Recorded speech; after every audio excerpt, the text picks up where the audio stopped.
Assalamu alaikum wa rahmatullahi wa barakatuh. Brothers and sisters, I am back with another History Bite. Very, very important story, very inspirational story. Before I tell you the story, I want to remind you to subscribe to my channel and also support our work by following the links in the description. So now to the story. The story is a very powerful one. And I want to start the story with quoting the hadith of the Prophet sallallahu alaihi wasallam. Prophet Muhammad sallallahu alaihi wasallam stated, "La tahkiranna min al-ma'ruf shay'an walau an talqa akhaka biwajhin taliq." Do not belittle any of your good deeds, even smiling at your brother. So the Prophet of Islam, Prophet Muhammad, told the Muslims not to belittle any of your deeds. Even a small deed can turn around and become a huge deed without you realizing. So you might do something good while you are alive and not make any big deal out of it, but then after you died, maybe 100 years later or 200 years later, that deed might come back to life and do wonders for you. I want to share a very quick story about this very point. There was a man called Fander. Fander was a Christian missionary working in India in the mid-19th century.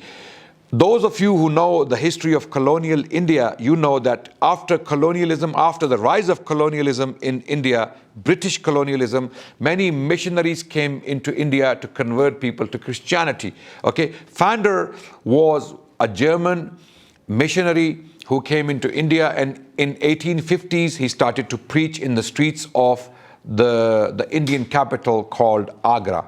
Right? He was preaching in the streets, he was challenging Muslims, he was very hostile, very aggressive. He knew the Arabic language, he knew the Persian language, he also knew Urdu. He had even authored a book titled Mizanul Haq, The Balance of Truth. In this book, he was arguing that Islam is false and Christianity is true, and he had some arguments against the Prophet and the Quran, and the list goes on. So he was challenging the Muslims in Agra at that time. And not many Muslim scholars were trained and able to deal with these arguments because they had never faced them before. But while Shaitan is working and preparing his people, Allah is also working and preparing his people. In the 19th century, let's say the first half of the 19th century, there was a man called Wazir Khan who was an Indian Muslim. He had traveled to Britain to study medicine. While he was there, for some reason, Allah inspired him to start studying Christian works on the Bible, right? There was a lot of criticism coming out at that time in the first half of the 19th century in Britain. Many people were writing works on the Bible, criticizing the text of the Bible, highlighting the corruption of the text, and many other problems, right? Wazir Khan was studying these books, and he knew that the colonial rule in India is supporting the missionary activity, and he wanted some sort of solution to it. So he was studying these books for knowledge. When he came back to India, cut the long story short, he realized that Fander is going around challenging Muslim scholars. And none of the Muslim scholars are accepting the challenge. You know why? Because they didn't know how to deal with these arguments. Wazir Khan had found this knowledge in Britain while studying medicine, and he was empowered by this knowledge. He met a Muslim scholar who knew the Sharia, who knew the Islamic sciences, while he knew the biblical studies. Both of them got together and they decided to debate Fander. And there was a historic debate that took place in 1854 in the city of Agra, right? In this city, the city of Taj Mahal, by the way, those of you who know Taj Mahal, the magnificent Taj Mahal, a very famous monument, Mughal monument in the city of Agra. In that very city, this debate took place. The Muslim scholar was Sheikh Rahmatullah Kairanavi, and the biblical scholar from the Muslim side was Dr. Wazir Khan. And from the Christian side, it was Fander. Now, this debate was hyped. A lot of excitement was created. People came along, many British dignitaries, important figures, influentials attended the debate in person, and the debate took place. Lo and behold, to the shock of Fander, Wazir Khan and Rahmatullah Kairanavi came up with arguments Fander wasn't aware of. Fander was thinking that he's going to wipe the floor with Dr. Wazir Khan and Sheikh Rahmatullah Kairanavi because of the arguments he had mastered. But he had no idea that Dr. Wazir Khan had studied the history of the Bible thoroughly, and he was blown away, completely blown away by the questions he asked and the sources he presented in this debate. Founder was humiliated, absolutely humiliated in this debate, and this was a great news in India. Muslims and Hindus alike were very, very happy that this Christian missionary, this arrogant Christian missionary, was completely decimated in this debate. Even one of the British politicians or influential wrote a book on this. His name was William Muir, who was also an Orientalist. William Muir wrote a book on this very issue titled The Mohammedan Controversy, right? This debate was devastating for not only the British colonial establishment, but even the Christian missionary establishment.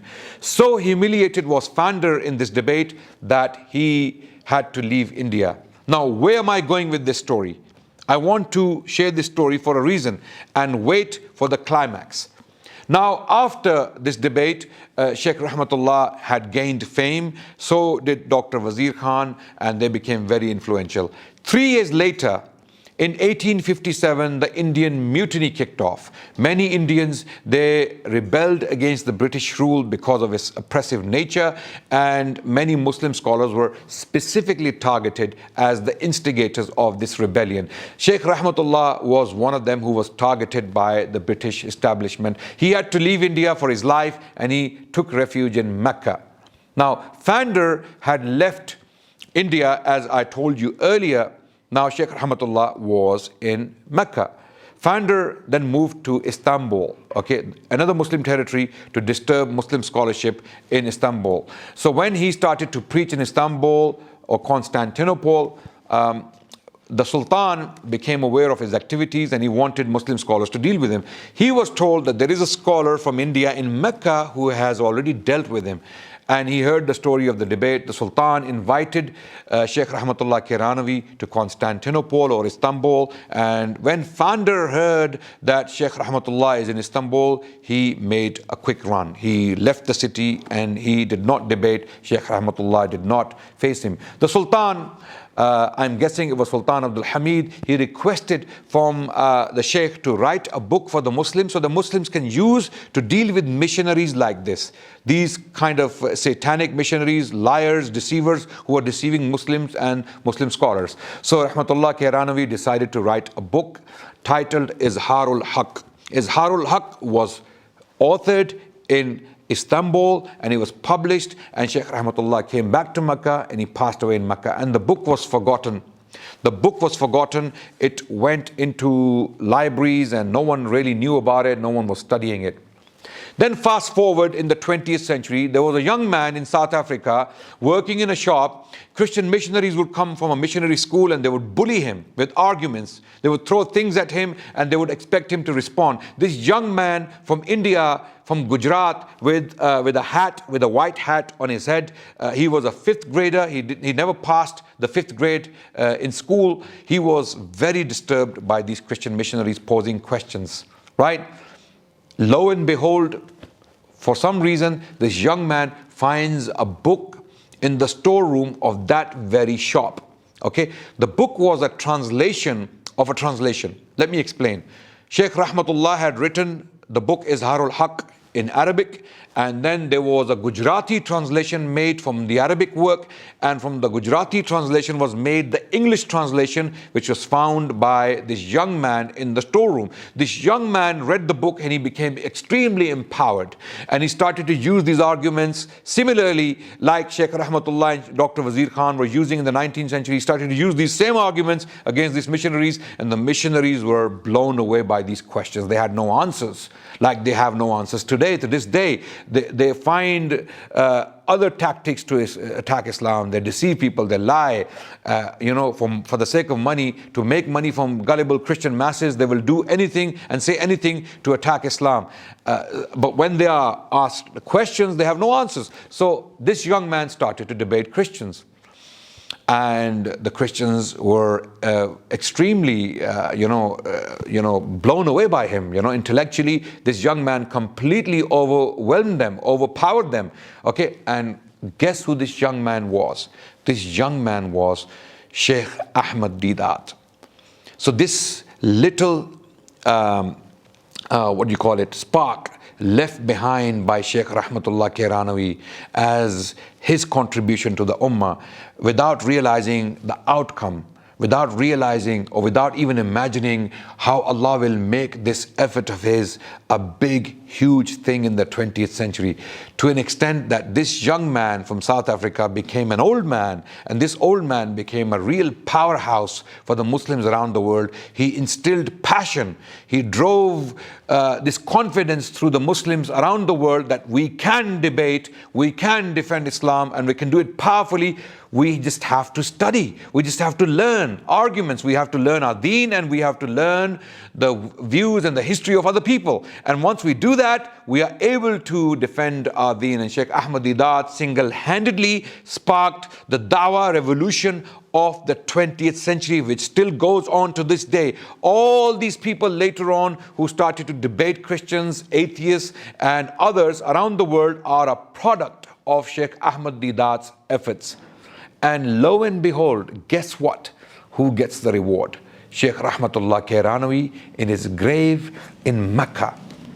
He wrote one book. That one book was read by this young man who got empowered, and then he came out and he started debating, and he instilled this passion and confidence throughout the Ummah. And today we have thousands of Ahmad Deedats around the world doing the same work, inspired by the efforts of Dr. Wazir Khan and Sheikh Rahmatullah Kairanawi. The moral of the story is, brothers and sisters, do not belittle any of your good deeds. If it is a word of compassion, if it is a good deed, if it is something small, do it. Don't wait. Don't belittle it, because you don't know what Allah is going to do with it. You have no idea how Allah subhanahu wa ta'ala is going to make it a huge tree. That seed you may plant today may become a huge tree in the future that may bear fruit, and on the day of judgment you will be shocked.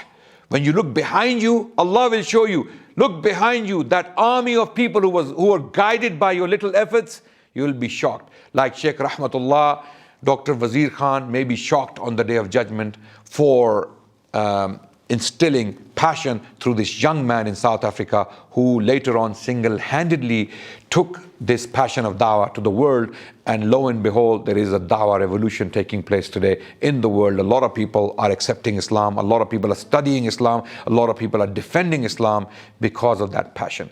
I just wanted to share this fascinating story. If you want to read on it, there is a very good article on the debates between Dr. Wazir Khan, Sheikh Rahmatullah Kairanawi, and Fander. And this article has been written by a scholar called Avril Cameron. Avril Cameron has written an article on this very topic. If you want to read an academic work on these debates, that's the work to consult. Again, subscribe to the channel and support our work by following the description. Thank you so much for listening. History Bites. Assalamu alaikum wa rahmatullah.